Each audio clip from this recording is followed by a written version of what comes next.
Hi, and welcome to the very first BariAftercare podcast of the new year. Happy 2024, everybody.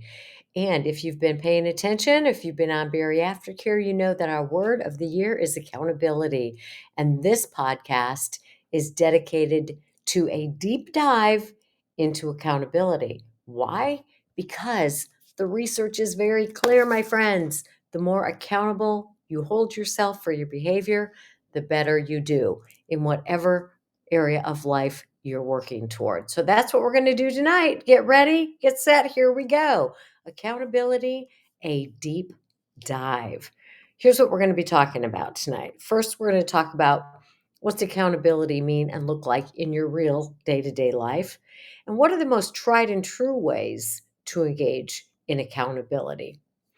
What keeps us from doing the things we say we want to do? This is a big one. This is where we fall short with accountability. And finally, how do we get started actually doing the doing, carrying out what we say we want to do to get the results that we want to have? So that's what we're going to do. So let's start with what's accountability mean in real life and what's it look like in your day to day life? So, what accountability means in plain terminology is doing what I say I'm going to do.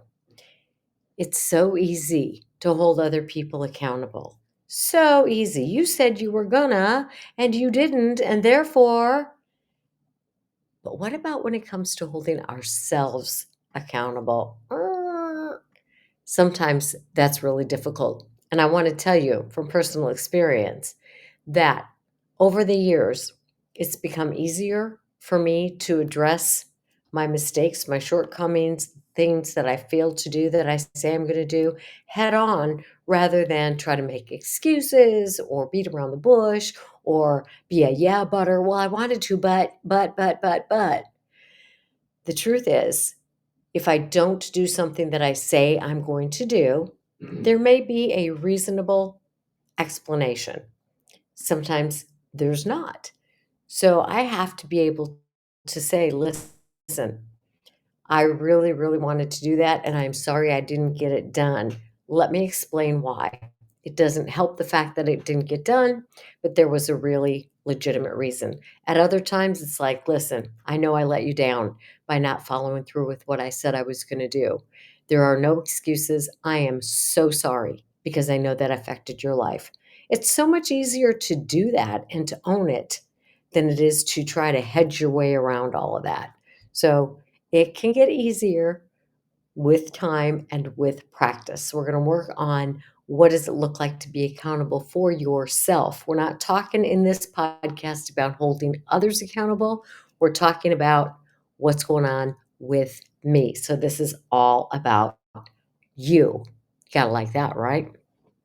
All right. So accountability means I'm taking responsibility. I'm willing to accept that I'm in charge of doing what I say I'm going to do. Sometimes this makes us cringe, but it's what it means and what it looks like in the bariatric world. And because this is a podcast for bariatric people, let's look at some of the things that by choosing the amazing tool of bariatric surgery, whatever form you chose, you kind of imply as you go through the pre-surgical process that you're going to do these things after you have the surgery. Things like what I refer to as the gotta do,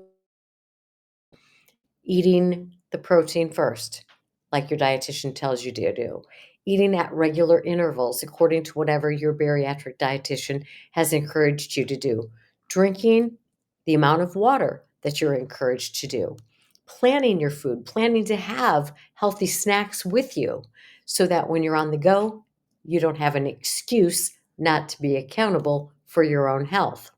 Following that plan. What about the vitamins? One of the things that they tell you before surgery and you implicitly agree to is taking the bariatric vitamins and moving your body on a regular basis, whatever that means to you and however much your body is capable of doing.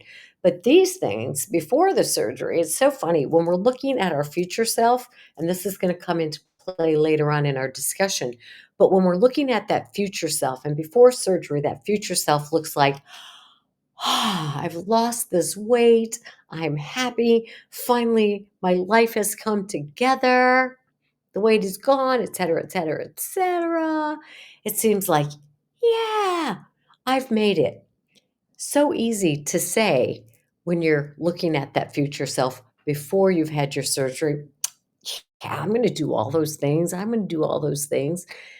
Then after the surgery, that accountability thing, that willingness to accept responsibility for our own actions, in the present moment, I don't always want to do what I need to do to get the results I want. And when it comes to your weight, the surgery is going to help you lose that weight. And your desire, I'm guessing, based on thousands of pre-surgical evaluations, is you want to have that improved health that comes with the weight loss. You want to have the better quality of life, which also comes with carrying around less excess weight. So when it comes to living in the present moment, and following through with those things that looked and sounded so easy before the surgery, sometimes it's a different ball game.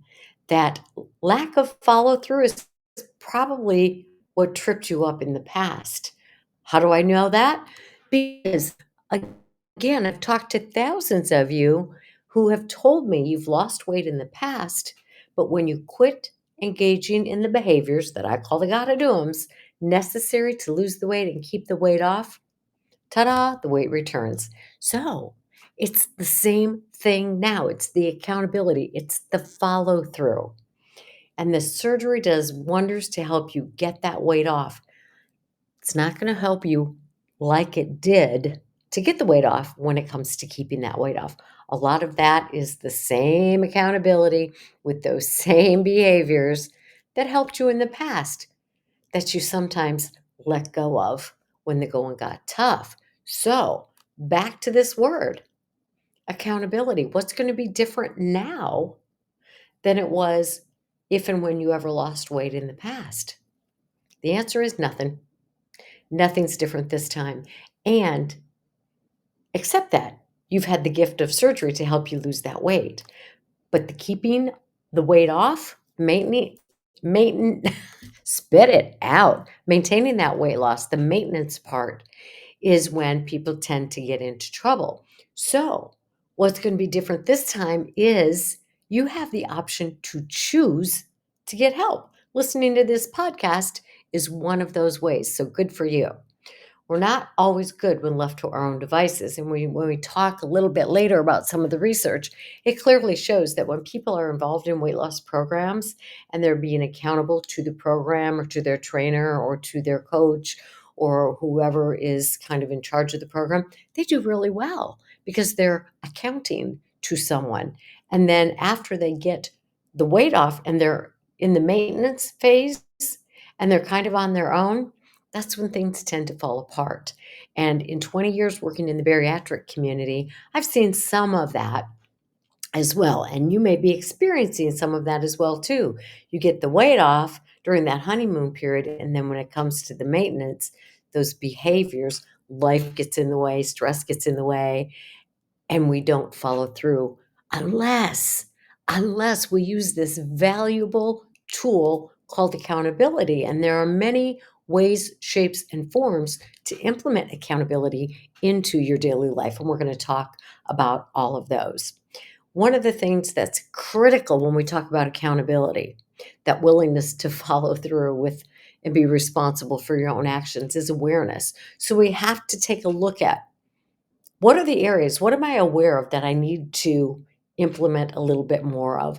And what are the areas? What am I aware of that I'm doing pretty well right now so that I can keep doing those things? So we want to give ourselves credit for the things that we are doing well. And we want to say, what are some things that I could use some assistance in? Because we need help. All of us need help in whatever journey that we're embarking on. So a large part of this accountability is being aware of where your strengths are and where your weaknesses are, and getting help and support, a bolster It's like you have bolsters under buildings to hold them up. So we all need our bolsters, are the people in our lives or tools to use to help us in this journey. So here we go.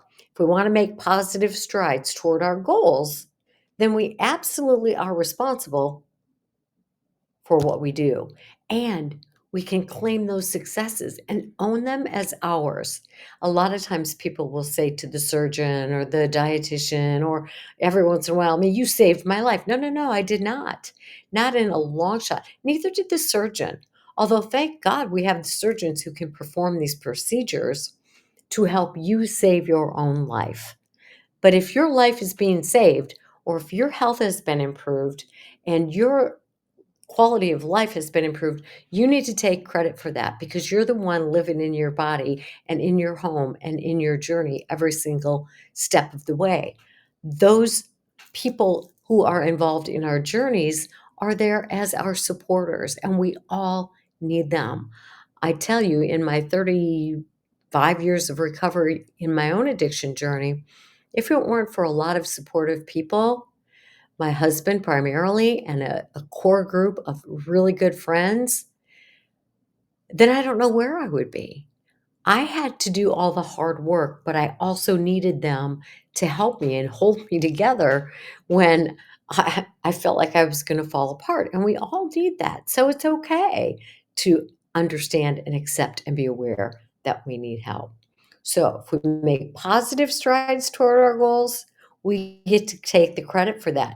If we sabotage ourselves, then we're responsible for those setbacks. It works both ways. All right, let's get into what are the tried and true ways to engage in accountability regarding the gotta do's. The gotta do's, again, are the behaviors that you have to do.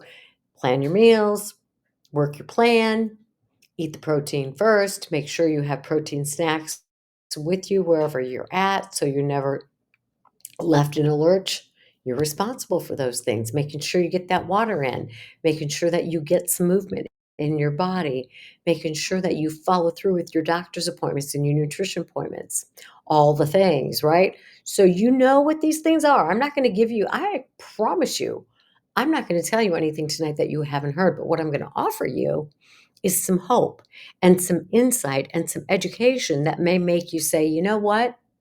I've done this before, and when I tried it on my own, it didn't work so well. So I'm going to engage in this help. Maybe I'll listen to this podcast once a week. Maybe I'll listen to this podcast once a week and I'll get online in my bariatric support group.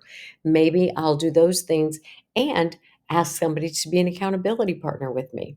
So I'm going to give you some tips. I'm going to tell you what the most frequently used accountability tools are, and again, I'm not telling you anything you didn't know, but I am going to share with you some research because, again, it's not just me saying you ought to do this because I said so. Absolutely not. But there's been a ton of research on the improvement in follow through when people add accountability measures. And one of the best things is an accountability partner.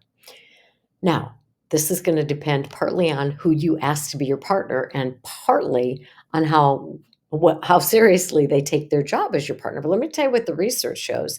And this is when it comes to weight loss. So, studies have shown that you may be likely to lose 50 to 60% more weight. That's a lot when you have a partner and they're holding you accountable. So what does an accountability partner do? Well, first of all, you check in with them or they check in with you, however you guys have arranged it. And they say, how did you do today? Tell me what you ate. Tell me, how many steps you took or whatever you've agreed to do. And then they ask you, did you do it? And you got to be honest with them because if we're not honest, it doesn't do us any good and they can't help us. So we either say, yeah, I did it or no, I didn't. Listen, I have a legit reason today or I didn't do it. I really don't have any legitimate reason. And they're going to say, you know what? I care about you. You asked me to help you on your journey and I'm going to hug you and then I'm going to give you a little tap on the rear and say, let's move it a little more tomorrow. So, an accountability partner has to be somebody who's not afraid to say to you, you can do better. What can I do to help? Is there anything I can do to assist you? So, they are going to hold you accountable. They're not going to just pat you on the back and say, it's okay. Yeah, it's okay unless it's happening every day and you make no forward movement. And again, that falls back onto you, not the accountability person, but they're there to help you and support you. So when you ask that person, give them permission to lovingly and kindly push you along a little bit and give you some much needed encouragement and realistic feedback. So this can be anybody. It can be a friend, it can be a coworker, it could be a family member, it could be your medical professional, it could be somebody in one of your bariatric support groups, it could be, um, you know, anybody. But this partnering with somebody has shown to be very, very effective. Just this, it's the first couple days of the new year. I've joined a group with some of my friends who I went to yoga training with, and we have agreed to do yoga every day for the month of January. So we have a text group, and when we do our yoga, we log in and check in with each other. And that's the way that we are being accountable with each other. And there's 5 of us in the group. So, you know, that's an example of having accountability partners. So, a good accountability partner, right? Just what I mentioned. They're not going to beat you up, but they are going to hold you accountable. So, again, research shows a lot of strength, a lot of improvement when people use accountability. Now, there are different ways. One of the ways, and this is something that Laura Preston does regularly in the BariAftercare group, and she's done it publicly as well, is weighing herself regularly. And this is not to beat herself up, it's to look at the number as a measure of where she's at in terms of her weight range. It's again, it's not to beat herself up, or it's a way to see where I'm at. It's an accountability tool and nothing more. Now, there are some of us, myself included, who have big psychological issues with scales and numbers. If you fall into that category, this is probably not the tool for you. But if you don't have numbers with scale, and if you can use the scale just to say, okay, I'm staying within range, and if you're not staying in range, the tool is used to help you go look at, what am I doing differently? What do I need to tweak so that I can stay in that range? It's a beautiful, wonderful tool, and I would recommend like once a week. So Laura does this once a week in BariAftercare, and if you're in the BariAftercare group, I would encourage you to post under the accountability tab every week with her what your scale is telling you, because it's really good feedback and you're going to have the support of the others in that particular arena. So the scale is a wonderful way for some people. For other people, it's like, nah, we're not going to do this. So there was a at the University of Illinois. And of course, it said that being accountable to others was not a critical factor in the success of the people in this group. It was the critical factor. So, accountability, yeah, it's a factor, but in this study, it showed itself to be the critical factor. So, all the women in this study lost weight, and many were successful at maintaining it. And the ones who maintained the weight loss indicated that a high level of social support was critical in their success. And it was social support from within the group and from without the group, from their family, from their friends, from people who they let into their process, like at work. So it was support from within the group and social support from without the group. And the women found that having the support from somebody who is going through the journey with you was the most beneficial. So it's very easy as a post-op patient or somebody getting ready to have surgery to find other people in this community who are willing and looking to have accountability partners. So the study shows, this University of Illinois study, that if you can find at least one friend who has similar goals, who can help hold you accountable, it really is effective. Very, very helpful. Not surprising. They also found that the weekly educational group meetings that had provided the accountability, because that's where they met these same people who were on the same journey, who had the similar goals, provided a lot of support and motivation that they needed. This is not an easy task to maintain a healthy lifestyle, which includes the bariatric basics, what I call the gotta do's. This is a lifestyle. It's not just a diet. This is not a diet at all. This is learning to live a healthy way the majority of the time. Not perfection. Always have to throw that in there. It's not about perfection, but it is about consistency. And it's easier to maintain consistent, healthy behaviors when we have people in the journey with us who are encouraging us and helping motivate us. All right. Here's another information, a bit of useful information from this study. So these women looked at their self-motivation day after day after day. And then they looked at motivation from others, and they found that the motivation from others was significantly more useful to them in staying on track with their goals than the self-motivation. Now, we got to have some of that too, but having that external social support when you need it is really, really critical. All right, now, if you lack social support in your life, that's an issue. And sometimes we have family members who say they're going to support us, but when it comes right down to it, their support looks a little fishy, right? They're going to bring you things and say, "Oh, I brought this to you because I know you like it." Well, thank you for thinking of me, but I would appreciate you showing me some love in a different way. Do not bring me food, setting those boundaries, being very direct, being very straightforward with these people is going to be critical.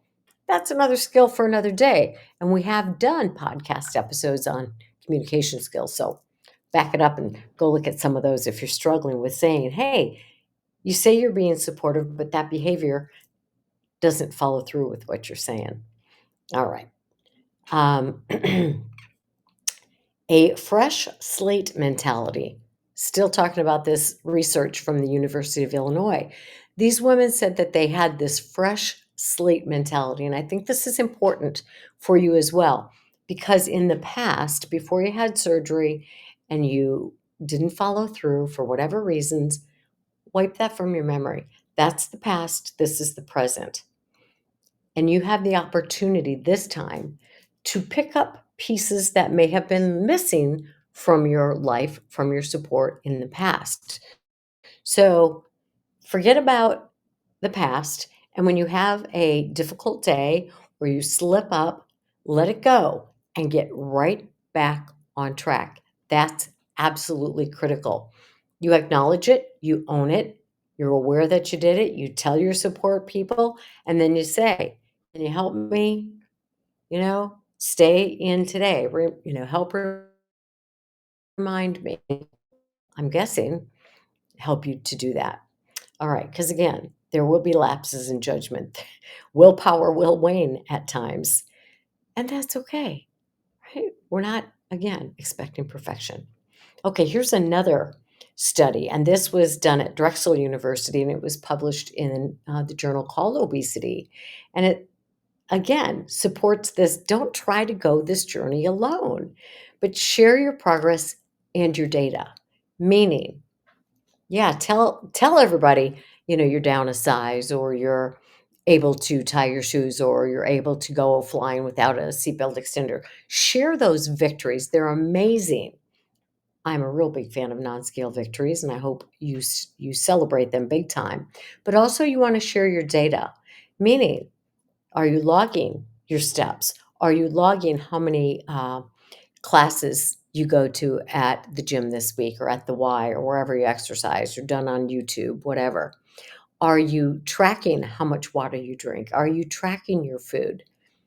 Show your data, because then you can look and see the trend. If you're weighing every week and you're losing weight, you can look at the data and go, well, look, I've remained very consistent with the amount of protein I've had. I've remained very consistent. In fact, I've increased the amount of water I've drank. I've increased the length of time that I'm cycling or whatever it is. Again, and then if the scale's going up, you can go, oh, look, I had been exercising 5 days a week. I've kind of been trailing down to 3. Maybe I need to increase back because the data showed I stayed on track. I literally have a client who has kept track of his 8 years of weight loss surgery, and he stays within a 5 to 10 pound window for the last 7 of those 8 years, and it's because he tracks that data on a graph. What are you going to say? I mean, it works. It works for him. All right, so accountability is beneficial, but this study confirms what they say the trick is to actually share the data. So maybe you count calories, maybe you count grams of protein, maybe you log minutes on the treadmill, or how many laps you swam, or how many steps you took, or how many stairs you climbed. When coaches, whether it's a life coach or whether it's a trainer or it's your nutritionist or whoever you have involved in your journey as that support team, when they have access to your data day to day, week to week, they're better able to help you stay on track because they can look at, and you can look at with them, where are your strengths and where are your weaknesses? Where do you need to kind of bolster yourself and how can they help you? So the people with the coaches that had the data on hand were more successful. So the point that I'm trying to make here is this stuff isn't made up. It works if you use it, but it's up to you to use it. Now, so that's partners. There's a lot of data on having partners, but self monitoring also gives you a higher chance of losing weight. So, again, research and studies confirm that when you use self monitoring techniques like weighing yourself every week or using a fitness tracker or using an app online, gives you a greater chance of success. So you are self monitoring. And then if you add the layer of having a person who is a support person, a coach, a mentor, a support partner, then you're increasing the likelihood of being more successful in your goals. Consistency absolutely matters. So it can't be every once in a while or now and then. It's got to be pretty regular in order for you to get a good look at what the data shows. So log your data consistently, whether you share it with someone or not. But you know, there's nothing to argue with when it comes to the reality that sharing it with somebody's going to help you. Of course, we're not going to be too hard on ourselves, and we're going to use these tools to see your trends, to see what direction you're headed, to look at the progress you're making. And if you're not, we can help look for pain points or areas of trouble. So it's important to work on doing this without having a hammer in your hand to beat yourself up with on the head because beating yourself isn't going to do you any good. And I know sometimes we fall into that. I had a little meltdown earlier today where I was not my most positive self. And fortunately, I was with my husband and I just asked him to let me vent it all out and be negative as I wanted to be. And it didn't last long because I don't wanna live there. That's a miserable place to be. But I had a lot of pent-up fatigue and energy, and I'm not feeling good, and I just needed to get it all out and let it be real, and then pick myself back up. So we don't wanna be too hard on ourselves, and when we are, let's move out of that as quickly as possible, and that's what a support person can help you do too, because there are times, especially if you've got a background of really beating yourself up or, other people mentally or emotionally beating up on you, it's easy to fall into that trap. But let's not stay there very long. That shame can kind of take over. And we want to push that shame aside and say, that's not where I choose to live. That's not where I choose to live. So, however long it takes you to dig out of that, try to make that a smaller amount of time. Um, because if you keep track you will see success. It's about the journey, and we're going to talk about that in just a minute. All right. The research shows that your source of accountability works better if it's external. We talked about that. So you do want to do the internal work, which is self talk, monitoring, but share it with others. And don't be afraid of using social media. There's apps, there's the scale, there's food logs, there's exercise logs, there's diaries, there's journaling. You want to keep track of how you feel in this process. You want to keep track of what you're doing. And how you do that is up to you, but you want to share it with other people. And joining a support group is a great way to do that. Probably you're already in several Facebook support groups or Instagram support groups or whatever social media you use, but find somebody within those groups who you can feel safe with to share your data. Another great idea is progress pictures. So keep pictures of yourself, because sometimes it's hard to see the progress when you're just kind of living it day to day. But if you can look at pictures, sometimes it's easier to see that progress. Or keeping old clothes to see how big they are on you as you lose the weight. Join classes like the Gain While You Lose class that I teach online. There are a lot of classes that are done by dietitians, by therapists, by coaches. Join some of those. The virtual world makes it so easy to participate in a group class online with people from all over the country and the world. And sign up for challenges like a 5K or a walk or whatever you want to do, because these things can help keep you motivated and working toward a goal. Another thing is, if you don't like any of these methods, if you're gonna yeah but them all, yeah, I tried that, but I tried that, but I tried that, but if you're gonna be a yeah butter, then create your own accountability program. Maybe you want a chart on the wall with gold stars. Do that. Do it with your family. Do it with your kids. They can be picking up their clothes every day, and you can be keeping track of your food and your water intake. And then every day, give yourself a gold star right there along with your kid. However it works for you, but you want to do something, and you have the ability to join a group, get a support group, get a support person. All right, we're going to talk about what keeps people from doing the things that they say they're going to do. And I'm going to give you some generalizations, and then we're going to do a little bit deeper dive into something that I found that I think is absolute brilliance. And you may have read the book that this comes from, but we'll get there. Okay, so it may be a lack of understanding. Hopefully, you understand, if you didn't before the first half of this podcast, that keeping track works. Sharing your data with somebody else, it works. I hope there's no lack of understanding about that. But you can also Google all this stuff yourself. It's available to all of you. Maybe you feel like you don't know where to start. And I think that's legit for some people. It's like, oh my God, there's so many options. And one person says, do it this way. And then the other person says, do it that way. Start one way. It doesn't matter. Start with weighing yourself. Start with logging your food. Start with, logging how you feel when you eat. Start with something and see, does that work for me or does it not? Do I like this? Does it give me good data?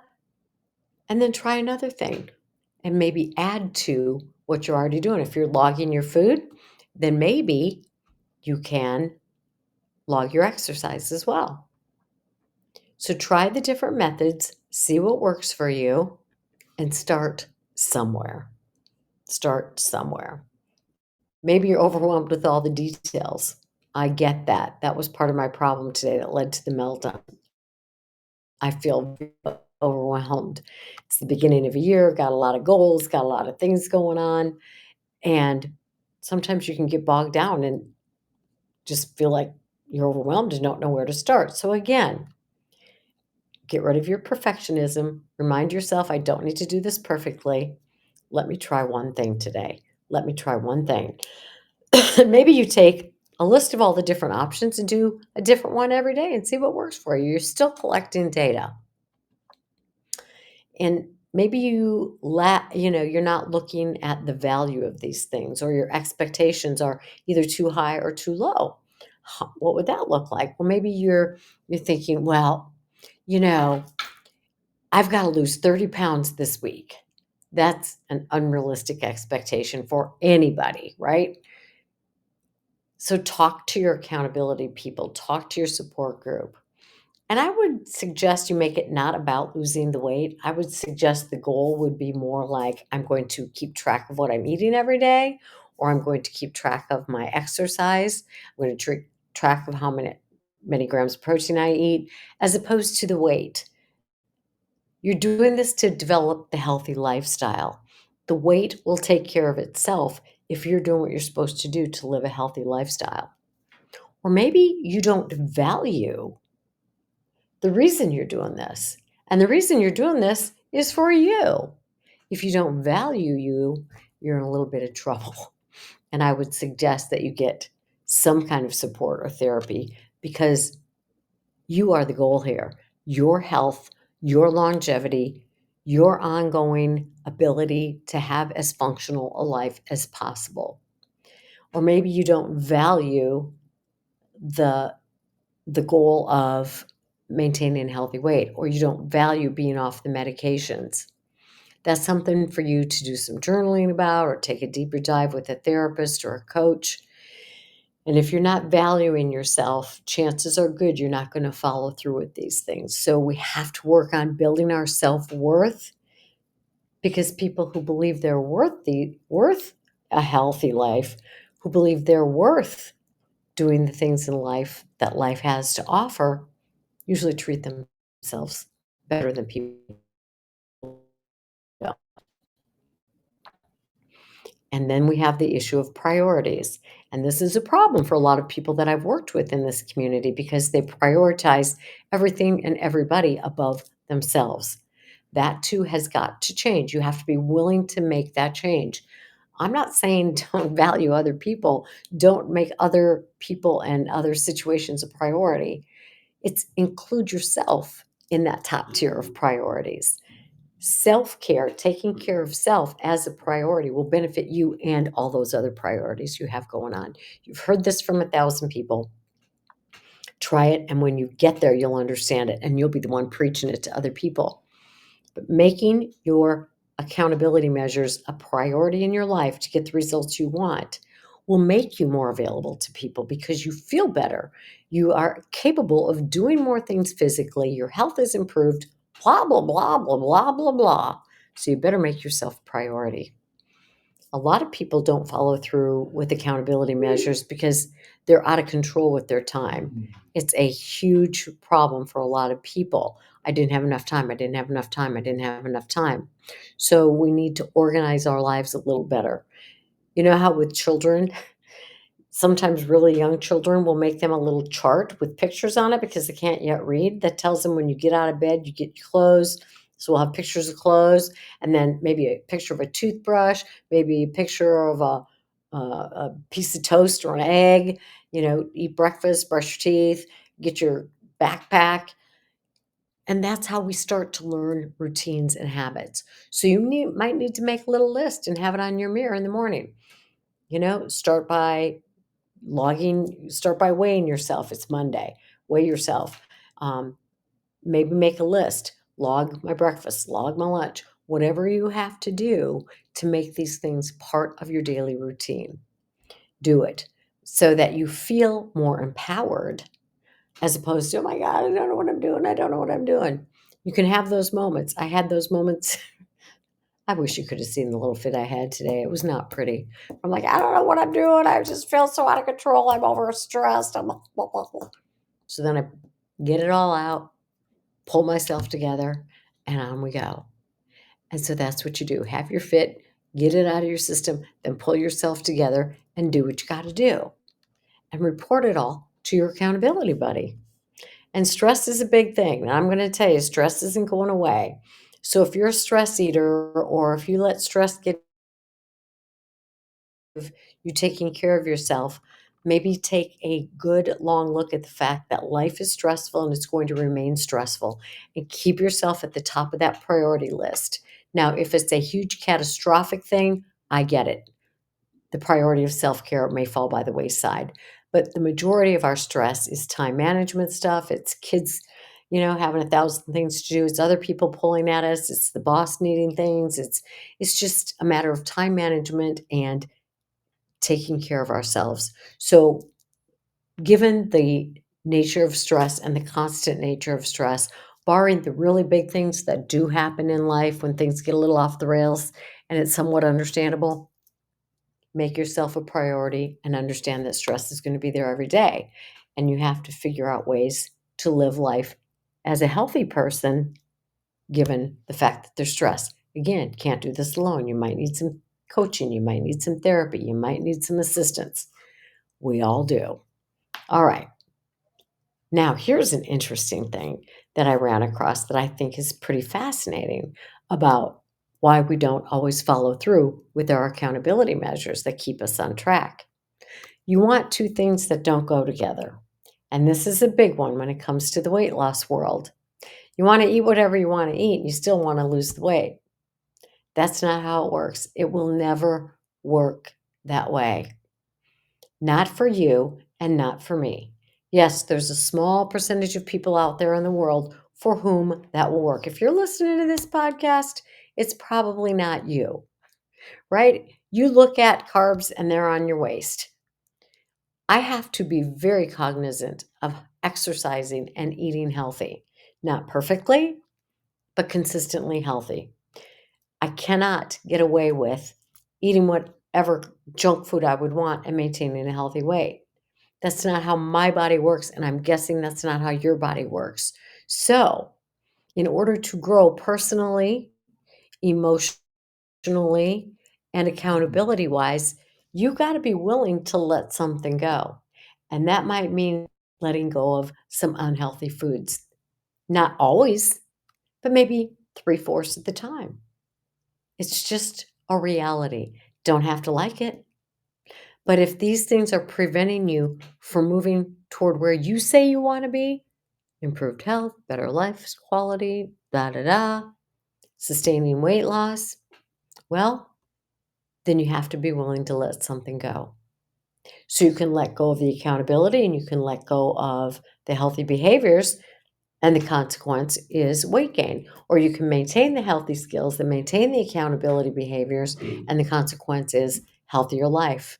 But you have to come to terms with, I don't get to have it both ways.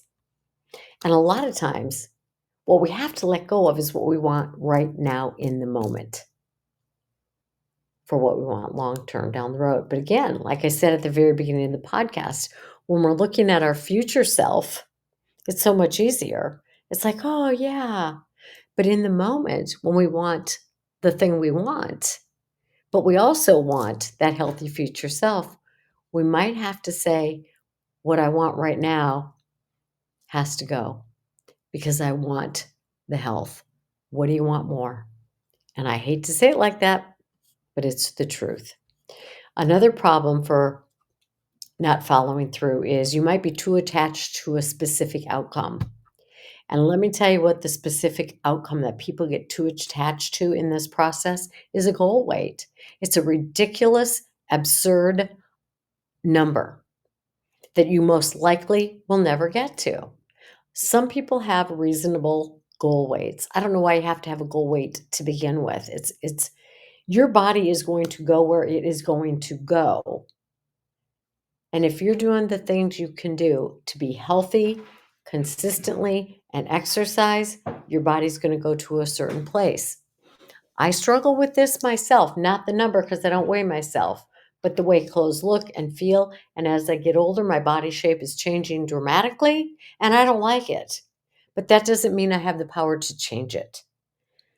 As long as I'm doing the healthy behaviors and I'm consistent with it and I'm accountable for what I do, then my body weight is going to be what it's going to be. And at some point, I have to say, okay, this is my body shape at this age, different than it was 10 years ago, much different than it was 20 years ago, and a whole hell of a lot different than it was 30 years ago. But that's the reality. So if I'm so attached to a number, or if I'm super attached to a specific piece of my body being a certain way, I'm never going to be satisfied and I'm likely to give up. So I would encourage you to adopt the mindset that a healthy weight for your body is wherever your body lands when you're doing the things you're supposed to be doing on a consistent basis. You might want to listen to that section again. All right. Sometimes the problem is, in terms of follow through, being accountable, is you're focusing on what you don't want. You don't want regain. So, what you're focused on is regain, and you're going to move toward regain when you focus on it all the time. If you're focusing on, I choose health, I choose health, I choose health, I choose health as your mantra, you're more likely to move in the direction of healthy behaviors. All right. I ran across this interesting article by James Clear. If you don't know James Clear, he wrote Atomic Habits. And this made so much sense to me that I wanted to be sure to include it in this podcast. And then we're going to wrap up. But what James Clear talked about is the reasons we don't follow through. And it's so fascinating. And he says this is an ancient problem. And he talked about years and years and years and years ago in the 1800s, there was the guy who wrote, what was the famous book? Hunchback of Notre Dame. He had a deadline in which to to get this book finished, and he procrastinated and procrastinated and procrastinated. So what he had to do as an accountability measure is he gave all of his clothes to his assistant and told him to lock them away. So all he had was his shawl and his undies.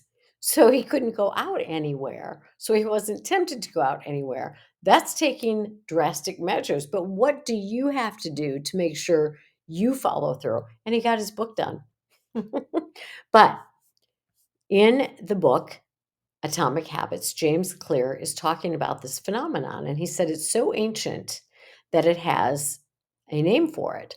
And the name is akrasia, Akrasia, akrasia. And this is a long time ago, Socrates, Aristotle, they're the ones who developed this word. And what it means is it's the state of acting against your better judgment. So, as a weight loss patient, your better judgment says if I log my food, if I log my water, if I log my protein, if I log my exercise, if I go to my doctor's appointments and my nutritionist appointments and my exercise classes and my I will be successful. We know that to be true. So, akrasia is acting against our better judgment. What the heck? So, why do we do that? It's procrastination and a lack of self control. Eek! We don't like that. But it's what prevents you from doing what you set out to do. Now, the word procrastination, we can kind of blah, blah, blah our way through that. But when we say a loss of self control, that's not who we want to be. So we need to step up to the plate. Step up to the plate and say, I'm not going to be this person who's out of control. I'm taking charge of my life. And one of the ways I'm going to take charge of my life is to be a follow through person. I'm going to be a follow througher. But the deal is that akrasia business, it's all about our time. When we make plans for ourselves, like we set the goal, we're going to lose the weight. Or after we've lost the weight, then the plan is to maintain the weight loss. You're making plans, and here's what he says. We're talking about our future self. Again, we're looking at our future self. When I lose weight, I'll be happy. Or when I lose weight, whatever. When I lose weight. When I lose weight, oh yeah, I'll follow through with what the doctor says. I'll eat the protein, I'll drink the water, I'll do the exercise. That's the person before surgery looking at their future self. But today's person, when it comes time to make that decision, we're not making that decision for that person down the road. We're making the decision for the person I am right now, which means, oh my God, I got to get off this chair and go to the gym, or I got to get off this chair and go turn on YouTube and follow through with that exercise class. Now, the present self is going to argue. The present self likes instant gratification. The present self says, I want that. You insert the name of the food that you would want. The future self wants to be healthy and doing all the things and have all the benefits of maintaining this weight loss. But the present self wants what it wants when it wants it. It's like a little child who says, I want what I want, what I want. Well, we don't always get to give in to. And if we can learn to delay gratification, which we're none of us very good at, right? Especially in this present day and age when everything is available for us at the snap of the fingers, our brain values the long-term benefits, but the brain wants what it wants with the immediate gratification. So that's why it's difficult to stay in the moment and get the present self to do the things that the future self is going to enjoy. But the ability to delay gratification, and this is in James Clear's book, Atomic Habits, is a huge predictor of success in life. So whether it's delaying the gratification of wanting this food to be healthier down the road, if you can delay this gratification, huge predictor of success in maintaining weight loss. If you can delay watching the show you want to do until after you study, huge predictor in terms of success in your class, whatever it happens to be. But we are a group of people who is used to having what we want pretty much when we want it and not being willing to say no to ourselves. But think about it this way, my friends, and I've shared this before. We don't have trouble saying no to our little children when they want to stay up late or when they want to have all of the sugar or when they want to have all of the screen time. Hopefully, you will set some boundaries for them. The same applies to us. We have to be willing to set some boundaries and delay the gratification for ourselves.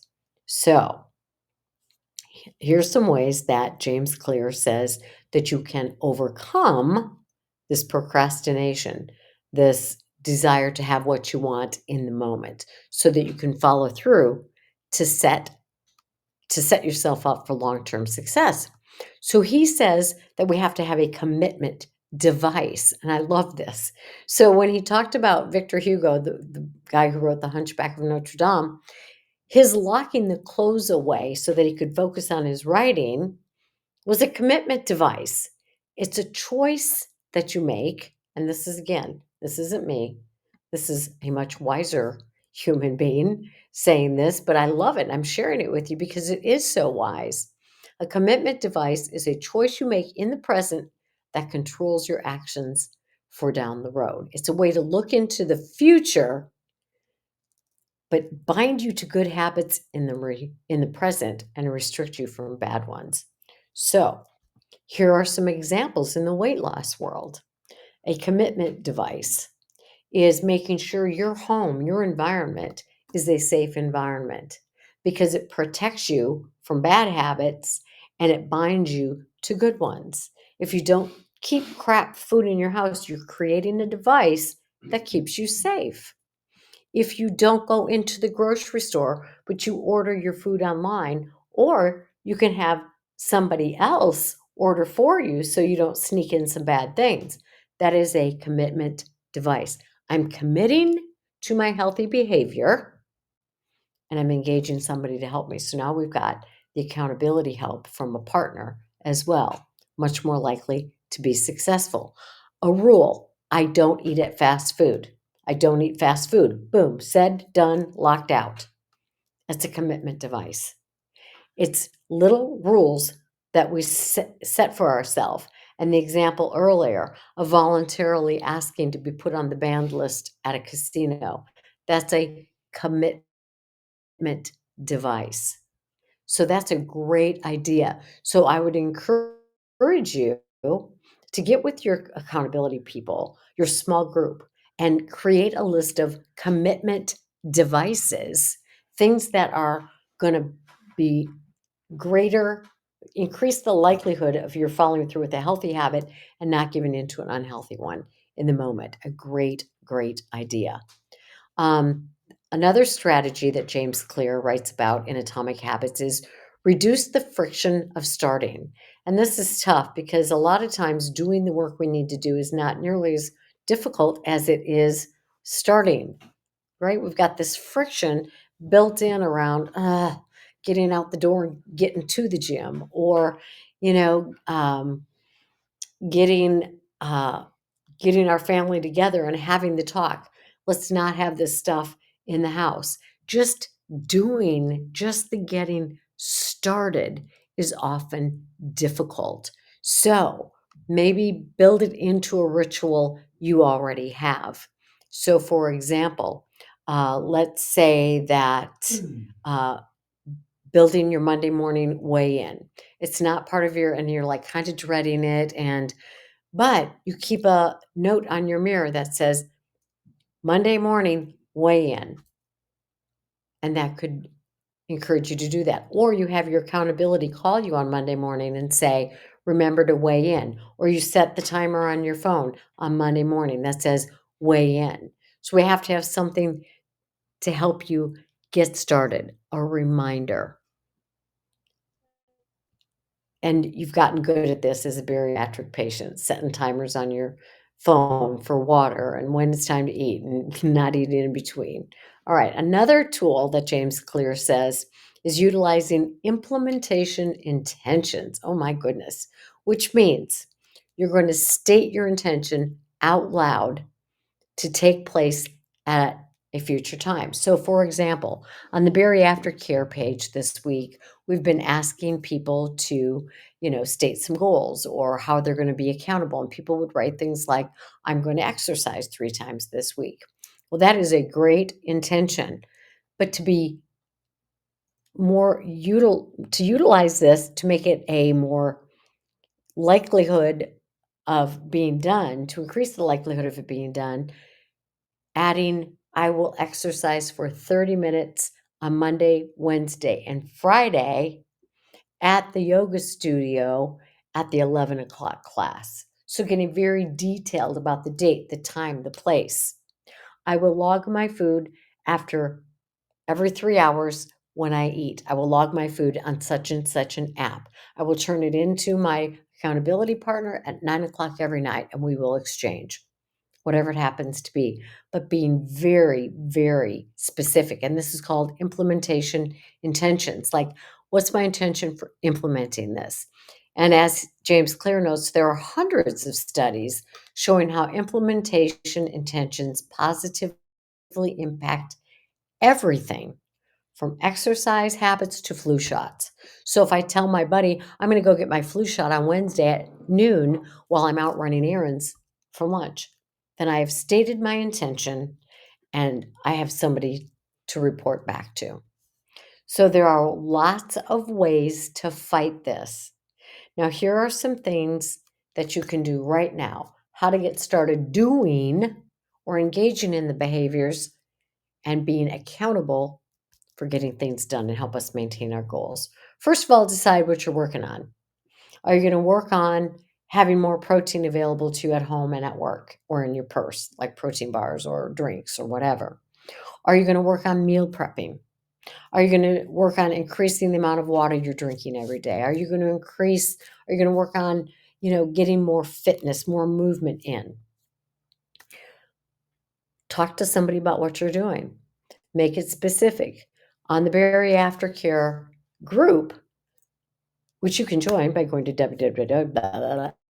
BariAftercare.com, BARI, aftercare.com, you can be part of this. But we're all stating our goals and we're all going to put in our accountability. We're going to be accountable with our app or our data or, reporting where and when we exercised, whatever it was. Make sure you set those clear and specific goals for the task. Not, I'm going to drink more water. I'm going to drink 64 ounces of water each day. I'm going to drink 32 ounces by noon. I'm going to make sure I get the next 32 by 5 p.m. However you want to do it, but be specific. Tell somebody what you're working on. Be specific about it and make a note of the value of this. I call this your meaningful matters. I'm doing this work because my health matters. My longevity matters. My being off medication matters. My quality of life matters. So remember to attach the value. So you remember, why am I doing all of this? Oh, yeah, I wanted to see my grandkids grow up. Oh, yeah, I wanted to stay off those 20 medicines I used to be on. And tell somebody your plans, work with a partner, and account for what you've done daily. That means if you're tracking food, you use that app daily. If you're tracking exercise, you write it down daily. If you're keeping track of your water, you do it daily. And talk about the stress in your life, because it's not going anywhere. And it can't be an excuse. Daily stress is going to occur every day for the rest of your life. And it can't be an excuse not to do the things that you need to do. And just talking about it can make a big difference. So, report what you do after you've done it. And here's some take home messages and a few to dos. All right. So, remember, first of all, creating accountability measures absolutely work. And there is a lot of support available to you, but nobody's going to come looking for you. You've got to put yourself out there and say, I need a support person. I'd like to find an accountability buddy. And you guys have to work together to figure out what's going to work best for you. Now, I'll tell you a great form of self support. I created a journal called the BariAftercare Daily Progress Journal. And I swear to you, if you use this thing, it will improve your life dramatically. I do promise you that, but you got to use it. We also have the BariAftercare Facebook group, which is filled with people that you can be accountable with. You do have choices. You have other support groups. You have other people in your life, but nobody can do any of the work for you. As Mel Robbins says, nobody's coming.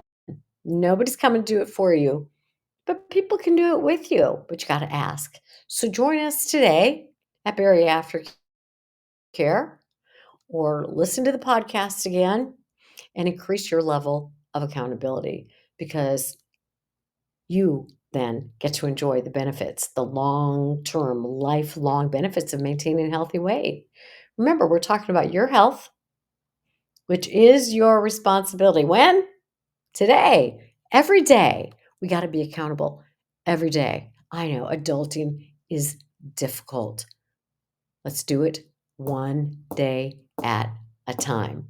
Okay, so we're getting busy on the BariAftercare app. We got all kinds of new things, daily tips. Watch for those on your social media. And I'll be back next week with a new episode of BariAftercare, the podcast. And I look forward to being with you again then. Take care, everybody. Bye bye.